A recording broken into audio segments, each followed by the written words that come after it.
বাংলাদেশে তার দুটি পাসপোর্ট, সেই দুটি পাসপোর্ট একটা কূটনৈতিক পাসপোর্ট, একটা জেনারেল পাসপোর্ট, দুটাই বাতিল করেছে। তারপরে কি স্ট্যাটাস আছে? মাত্র আওয়ামী লীগের অবদান তা তো না। মুক্তিযুদ্ধ ছিল মূলত একটি গণতান্ত্রিক আন্দোলন, মুক্তিযুদ্ধে রূপ দিল।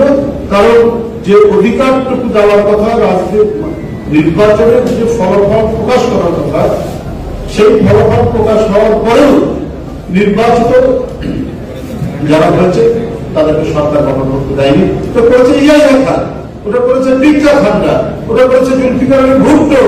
তারা ছিল অন্য জাতি, অন্য দেশ, তাদের বিরুদ্ধে যুদ্ধ করে আমাদের এই অবদান তৈরি করেছে, অর্জন তৈরি করেছে। এখানে সেখানে সেনাবাহিনী যুদ্ধ করেছে, পুলিশ যুদ্ধ করেছে, বিভিন্ন রাজনৈতিক দল যুদ্ধ করেছে।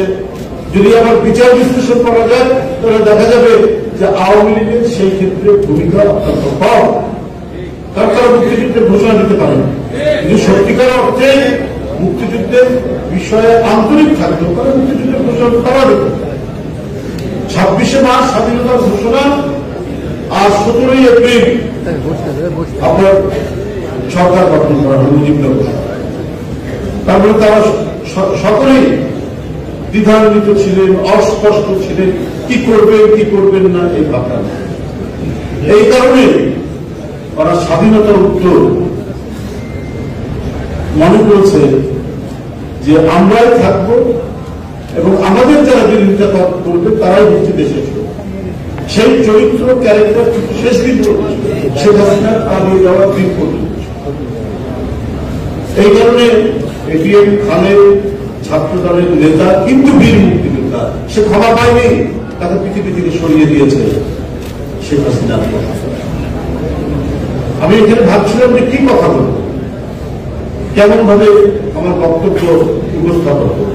কারণ যেখানেই যায় শুধু ঘুরে ফিরে হাসিনার যে মহা দুর্নীতি, একেবারে গ্যালাক্সি সমান দুর্নীতি, এটা ছাড়া আর কোনো বক্তব্যই খুঁজে পায়। এবার দুর্নীতির যে বিভিন্ন ডাইমেনশন, দুর্নীতির যে বিভিন্ন মডেল, কোন মডেলটা ধরে কথা বলবো? তার ভাগনা ভাগ্নি, ছেলে মেয়ে, কোনটা ধরে কথা বলবো?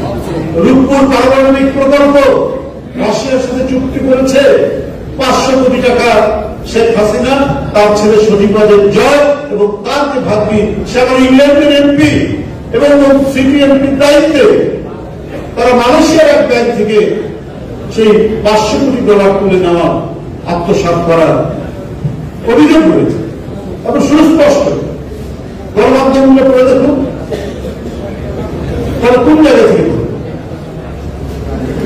টিউলিপ লেখাপড়া করেছে ইংল্যান্ডে, ইংল্যান্ডে একজন এমপি, একজন জনপ্রতিনিধির 1 টাকা 1 পয়সা দুর্নীতি, এটা একটা স্বপ্নের বিষয়। কিন্তু তার জিন হচ্ছে বাংলাদেশের শেখ পরিবার। ওখানে লেখাপড়া করে এমপি হওয়ার পরেও তার জেনেটিক্যাল যে লাইন, এই লাইন সে ক্রস করতে পারে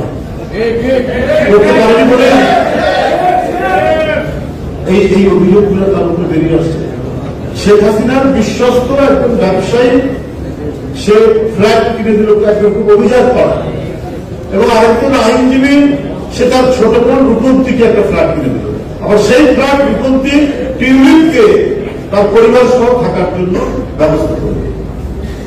তবে এখন লন্ডনের সব পত্র পত্রিকায়, ইংল্যান্ডের বিভিন্ন সংবাদ মাধ্যমে এই কথাগুলো আপনার যে বেরিয়ে আসছে, ওখানে মানে জার্নালিজম তো অত্যন্ত শক্ত জার্নালিজম, ওখানে হঠাৎ করে তার বিরুদ্ধে কোনো অভিযোগ দিয়ে সংবাদপত্র লিখতে পারে না, কিন্তু সেখানে লেখালেখি হচ্ছে।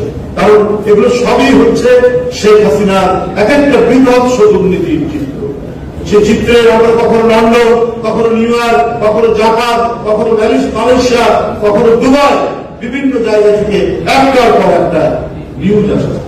তাই আজকে শেখ হাসিনা কি স্ট্যাটাসে ভারতে আছে এটা কিন্তু বলতে পারছে না। বাংলাদেশে তার দুটি পাসপোর্ট, সেই দুটি পাসপোর্ট একটা কূটনৈতিক পাসপোর্ট, একটা জেনারেল পাসপোর্ট, দুটাই বাতিল করেছে। তারপরে কি স্ট্যাটাস আছে? ভারত কিভাবে তাকে